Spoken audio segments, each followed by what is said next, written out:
I got married to my wife after we dated for 1 year. Looking back now, I know I should have dated her for much longer before committing to marriage. We were married for 3 years when I decided to surprise my wife at work with flowers and a takeout lunch from her favorite restaurant. When I got there, I told the receptionist, Kelly, who I was there to see. It was the first time I ever visited my wife at work, so none of her coworkers knew what I looked like until now. Kelly was stunned, speechless. It took her so long to respond that I wondered if I had something on my face. She finally told me that my wife stepped out for lunch already, but she would be back any minute now. I took a seat in the lobby, right by the entrance to the building. Kelly started texting like a mad woman on her phone. I noticed a few women peeking their heads around the reception desk, casually walking by and looking at me, or creating a whisper-level conversation with Kelly. Maybe they were envious I was bringing my wife flowers and good food. I felt like a pretty good man until I saw my wife come strolling through the entrance, walking hand in hand with another man. As soon as she saw me, she dropped his hand and distanced herself. She looked really upset. She walked up to me very quickly as I slowly stood up. She asked me what I was doing here. I stammered, looking around at the 5 women and 1 man that were staring at us. It was actually Kelly that spoke up first. She asked me, "So, you're her husband?" My wife covered her mouth. She was realizing how bad this was. "Yes, I am," I said. The man walked out. My wife followed him. I tried to follow her, but Kelly and some other women stopped me. They said my wife had introduced them to that man 8 months ago, claiming he was her fiancé. You can imagine how alarming that news was. I gave the lunch and flowers to Kelly, along with my phone number, and walked outside to find my cheating wife. She was telling the man that she would leave me for him, so he didn't need to doubt the feelings she had for him. I chimed in and told them that wouldn't be necessary. I would file for divorce and put all her stuff outside for them to pick up. My wife freaked out and told me not to put her stuff outside. She had really high-quality brand name items she didn't want to get dirty or broken. I was speechless at her inconsideration towards me, and I wondered how I could have possibly thought everything was okay between us. I got in my car and left, leaving her standing with the man in the parking lot. She'd better hurry to get her stuff, or it would get ruined. As soon as I got home, I started throwing her stuff out the second-story window. I called my mom, and she came over as fast as she could. She started helping me throw stuff out, telling me that this wasn't the end so much as it was a beautiful and exciting beginning. She had a way with words. My wife finally arrived at my house the next day with her not-so-secret man. He drove a pickup truck, and it was clear that my wife had way too much crap to fit in it. I could see the worry in his eyes. I think that until all this happened, he was under the impression that my wife was a simple single woman without so much crap. "She comes with baggage, buddy." They started loading up his truck, but my wife quit after she broke a nail and just watched him load the truck. My mom and I tried to focus on cleaning up the house inside. I already changed the locks, and my wife was pissed off when she tried using her house key. She decided to damage my front porch as some kind of revenge on me. The joke was on her because my Ring camera caught it. At the same time I filed for divorce, I turned in the camera footage to the police. She was charged with disorderly conduct, and it didn't take long for her employers to find out about it. They were extremely disappointed and fired her because I assumed they didn't want someone like that to represent their company. 1 week after she was fired, her AP broke up with her. I guess it just took him a little while to realize she wasn't worth keeping. She called me sobbing while he was throwing her stuff out, saying she didn't have anywhere to go and didn't know what to do. I told her it was none of my concern, and that she should just sleep in her car. I was so relieved that I didn't let her affair get to me too much. I just kept moving forward and sought out the support and help I needed to get through it. Wow, OP. Your wife was extremely inconsiderate and egotistical. She continued an affair behind your back for a very long time, even going so far as to introduce him to her coworkers as her fiancé. She was obviously prepared to leave you for him, but she should have known it wouldn't turn out as great as she expected. It's extremely hard for a relationship to blossom if it doesn't have trust and communication.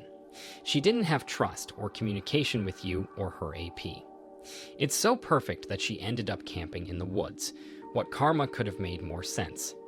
She was so materialistic and shallow, it led her to the dirt. I wish you nothing but the best of luck in life, OP.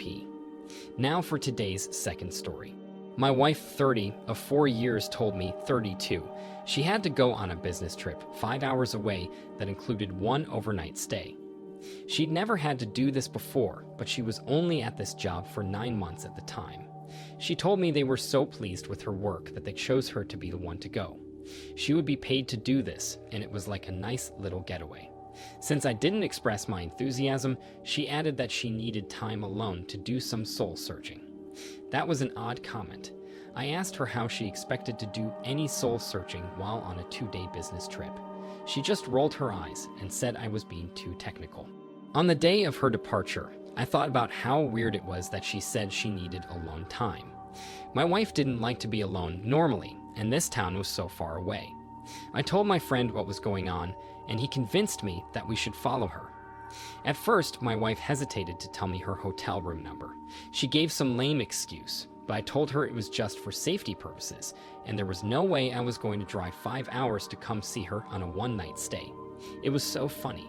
My friend was convinced we were going to find her in bed with someone, but I was skeptical. Of course, I couldn't think that about my wife. She wouldn't lie like that, would she? We got there around 10 p.m., way after my wife got there, worked, and settled down. She texted me goodnight, but even that was odd. My wife usually stayed up pretty late. We went up the elevator and stood in front of her room door. Our plan was that if someone else opened the door, we were gonna barge in before determining if we had the wrong room or not, because we had to prove my wife was in the room with someone before the door was shut on us. I seriously wouldn't have been this ballsy if it wasn't for my friend. He encouraged me to be brave enough to discover the truth. Before he knocked, I could hear moaning, but I told myself it was coming from another room. A man opened the door, and we barged in while recording on our phones. My wife was lying on the bed naked, trying desperately to pull the tucked-in bedding loose to cover herself. When that failed, she jumped off to the side of the bed and ducked down low. She screamed, "For Christ's sake. I thought you were going to call me on the hotel room phone, not show up here." I had no idea what to say. I was in disbelief. My friend had a lot to say. He'd known her through me for these past 4 years, so he felt entitled to tell her what a sleazy, worthless thing she was for cheating on me.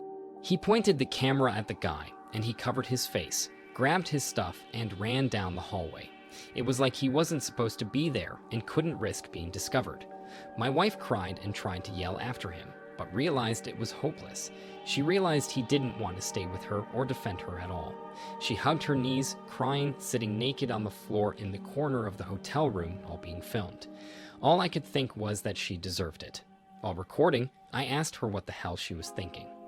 Who was that guy? She said she didn't want to tell me anything, she just wanted me to leave. My friend demanded answers on my behalf, telling her it was the least she could do to make up for some of my pain. She cried and said she didn't know what we wanted her to say. I told him we needed to leave. She wasn't going to say anything to make this better. On the way out, I told her she wasn't welcome to return home. She just screamed really loud in frustration. The ride home was pretty quiet. My friend apologized for what I was going through, but I told him it was thanks to him that I even knew my wife was cheating on me. We listened to some epic music and talked some more. He stayed with me at my house for a few weeks while I filed for divorce and put all my wife's stuff in the garage. I had a camera in the garage, so I didn't mind letting her type in the garage code to get her stuff. She arrived one day with a small moving truck. She was by herself while she loaded her stuff up. She didn't know about the camera I installed, so it recorded as she loaded some of the things I owned into her moving truck. These were expensive, and she probably just wanted to sell them. I called her and told her I just saw her steal my stuff from the garage, and she tried to play dumb. I told her to bring them back, or there'd be hell to pay. 3 days later, I arrived home and my things were sitting on the porch. 4 weeks later, she called me at 2 a.m., crying because she was filled with regret. She missed me and the life we built together. More importantly, she found out she was pregnant. I knew for sure it wasn't mine. We hadn't had sex for 2.5 months now. She was sleeping on the floor of her sister's apartment because her parents wouldn't let her live with them. I told her she did this to both of us and it couldn't be fixed. I was not going to support her or the affair child. Her only choice was to keep moving forward and make better decisions from now on. She apologized to me one more time before hanging up. We haven't spoken for a long time now. I think she still lives with her sister. I started a little business and hobby with my friend, and it's really taken off. I have a passion for it, and it makes me money, so I'm very happy. My ex's sister tried asking me for some help with rent and baby expenses because somehow it was my fault the responsibility of my ex fell onto her. I guess that's an indication that my ex isn't in a hurry to get back to work. I just laughed at the request for money. I understand times are tough, but I refuse to help support that lying, cheating woman. OP, you had to endure a very traumatic experience. To drive all that way and discover your wife with another man is heartbreaking. She clearly was not considering the consequences of her actions or thought she could be sneaky enough to get away with it. Who could go on lying to their spouse for so long without feeling guilty and terrible? Selflessness and honor should be the ultimate goal in any relationship. Consider your partner's needs and wants above your own, and even if they fail to treat you the same way, don't become bitter or angry. I believe you made the right decision to divorce her, and you certainly don't need to help support anyone. It's better to start the healing process now. You can find a woman who is mature enough to respect and remain loyal to you. I wish you the best of luck, OP. Thank you all for taking the time to listen to today's stories. If you enjoyed listening, please feel free to like and subscribe if you haven't already.